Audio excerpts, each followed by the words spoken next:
অনেক ভাইয়েরা কমেন্ট আমিন। করছেন মোহতারাম। আচ্ছা, তো আমাদের হুমায়ুন কবির ভাইয়ের ইউটিউব চ্যানেলের লিঙ্কটা আমি দিয়ে দিচ্ছি, আপনারা প্রত্যেকে সাবস্ক্রাইবার করবেন। সাবস্ক্রাইব করে ওনার সুন্দর সুন্দর কথাগুলি, আলোচনাগুলি, জ্ঞান গর্ব কথাগুলি শুনবেন। হুমায়ুন ভাই, আপনি একটি কথা বলেছেন, যেই কথা সূত্র ধরে আপনাকে আর বলবো, যে সাইদি সাহেবের সঙ্গে শেষ যে আপনার সঙ্গে সাক্ষাৎ হয়েছিল, এ ব্যাপারে আমরা একটু জানতে চাই। এ ব্যাপারে বলতে পারবেন? যেহেতু অনেক সময় আছে হাতে, একটু বলবেন। শেষ সাক্ষাৎ আমি যখন আমার উপজেলার চেয়ারম্যান হিসেবে দায়িত্ব লাভ করলাম 2009-এ তিনি আমাকে একটি ফোন দিছিলেন, দিয়ে আমাকে অভিনন্দন দিলেন।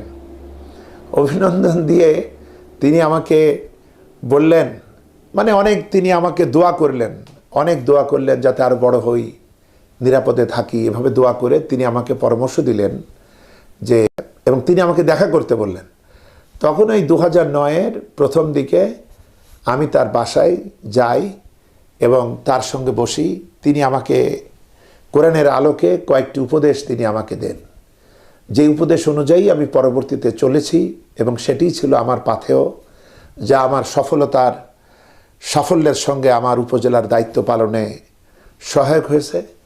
সেটা হচ্ছে, তিনি আমাকে কোরআনে কারীমের ফুসসিলাত সূরা ফুসসিলাত, সূরা হামিম, আস-সাজদা, এখান থেকে তিনি আমাকে বলেছিলেন যে মন্দের মোকাবেলা করো ভালো দিয়ে, তাহলে প্রাণের দুশ্মনেরা প্রাণের বন্ধুতে পরিণত হবে।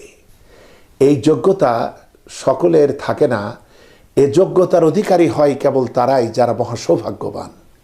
এই বলে তিনি বললেন, যেহেতু একটি বিপরীতমুখী স্রোতে তুমি দায়িত্ব লাভ করেছ, তোমাকে কাউকে পরাজিত করবো এই চিন্তা করবা না, বরং তুমি বিরুদ্ধ পক্ষকে জয় করার মানসিকতা লালন করবা।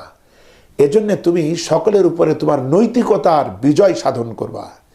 প্রত্যেকটি গালির জবাবে ভালোবাসবা, সালাম দিবা, সকলের খোঁজখবর নিবা। তুমি কিন্তু চেয়ারম্যান যারা তোমারে ভোট দিছে, তোমার দলের শুধু চেয়ারম্যান না, তুমি চেয়ারম্যান যারা ভোট দিতে পারে নাই তাদেরও। এবং আমি সেই নীতিতেই, তার উপদেশ নিয়ে সেই নীতিতেই আমি চলতে থাকলাম। এবং আমি আমার এলাকাতে বলতাম যে গোলাপ যত সুন্দর ফুলই হোক, কেউ তো শুধু গোলাপ দিয়েই বাগান গড়ে না, বরং অন্য সকল ফুলই থাকে বলেই গোলাপকে সব থেকে সুন্দর লাগে। একটি গণতান্ত্রিক দেশে যারা মনে করেন যে শুধু আমরাই থাকবো, অন্যরা থাকবে না, এটা একটা জাহিলি মানসিকতা। বরং মনে রাখতে হবে, গণতান্ত্রিক দেশে মানুষের চয়েস আছে। চয়েস নিয়ে কেউ একে ভোট দেবে, কেউ ওকে দেবে। যিনি সব থেকে বেশি ভোট লাভ করবেন, তিনি আল্লাহর মেহেরবানি, তিনি ক্ষমতায় যাবেন। তো যিনি ক্ষমতায় গেলেন, তার মানসিকতা তখন এমন হবে, যারা আমাকে ভোট দিয়েছে আমি যেমন তাদের এমপি, তাদের চেয়ারম্যান, অনুরূপভাবে যারা আমাকে ভোট দিতে পারেন নাই, আমি কিন্তু তাদেরও চেয়ারম্যান, তাদেরও এমপি। আমি তার উপদেশ মোতাবেক এটা নিয়েই চলতাম। এবং সত্যি আমাকে সবাই ভালোবাসত, এবং দলমত নির্বিশেষে সবাই ভালোবাসত। এই উপদেশ আমার সারা জীবন কাজে এসছে। এবং আমি নবীজি মুহাম্মদুর রাসূলুল্লাহ সাল্লাল্লাহু আলাইহি ওয়াসাল্লামের জীবন ইতিহাস থেকেও দেখেছি, তিনি শত্রুর সাথেও সুন্দরতম আচরণ করেছেন। এটাই তো ইসলাম। এজন্য কখনোই আমি আপন পর হিসেবে দেখিনি, সবাই আমার আপন। আমার উপজেলার 4 লক্ষ মানুষ দলমত নির্বিশেষে সবাই আমার কাছে আসতো।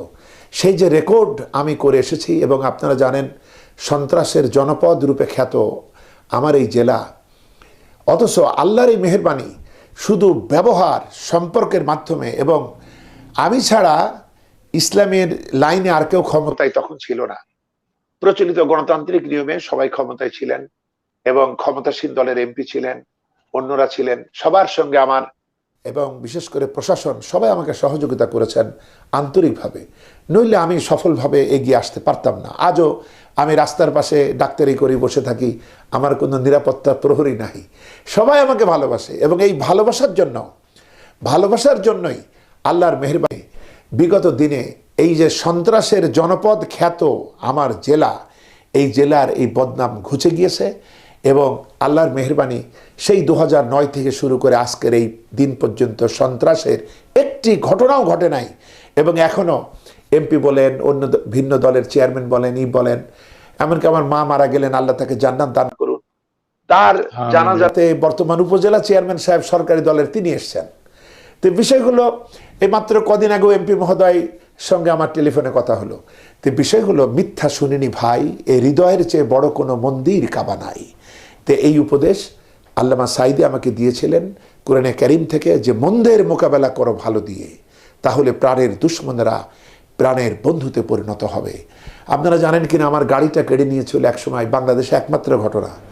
প্রথম তারা বুঝতে না পেরে আমার গাড়িটা ভাইস চেয়ারম্যান মহোদয় কেড়ে নিয়েছিলেন। পরে তিনি সারা জীবন আমাকে ভাইজান ডেকেছেন। আমার বাড়ি যতবার এসছেন তিনি খাবার নিয়ে এসছেন। 18 বছর পর তার সন্তান হলো। যেদিন সন্তানটা ডেলিভারি হবে, চিন্তা করুন ব্যবহারে কি হয়। যিনি আমার গাড়ি কেড়ে নিলেন তখনও আমার গাড়ি তার হাতে, কিন্তু এবার তিনি লজ্জা পাচ্ছেন যে আমি কার সাথে বিরোধিতা করলাম, আমি কেমনি তার হাতে ফেরত দেব। কিন্তু তিনি এই অবস্থায় আমাকে টেলিফোন করে বললেন, ভাইজান একটু ক্লিনিকে যেতে হবে। কেন? বলে আমার সন্তান হবে, আপনি আমার সন্তানের কানে আজানটা দিয়ে দেবেন। সুবহানাল্লাহ। চিন্তা করেন এটা কিভাবে হয়েছে যে প্রাণের দুশ্মনরা প্রাণের বন্ধু হয়েছে। এরপর আমি সেই সকালে তিনি আমাকে নিয়ে গেলেন। সেখানে বাচ্চা জন্মের পর বাচ্চাটা সর্বপ্রথম ওখানে যে আয়া বা ডাক্তার যারা আছে তারা আমার কোলে দিল। আমি আমার জীবনের প্রথম বাচ্চার কানে আজান দেওয়ার দিক থেকে আমি এক সময়ের বিরোধী, কিন্তু পরবর্তীতে আমার ছোট ভাই, আমি সেই যে আমার গাড়ি কেড়ে নিয়েছিল তার বাচ্চার কানে আমি আজান দিলাম।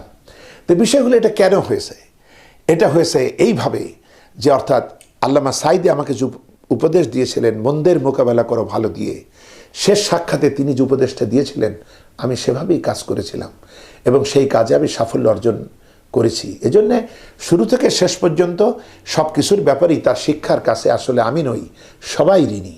আমরা তো ঋণী, তাই আমরা আসলে বুঝতে পারছি না কিভাবে তার এই ঋণ আমরা পরিশোধ করব। আজকে সাঈদী সাহেবের টুপি নকল করে আমাদের অসংখ্য আলেম ওলামারা টুপি নকল করেছে, কেউ কণ্ঠ নকল করেছে, কেউ বলছেন দ্বিতীয় সাঈদী অবিকল কণ্ঠ।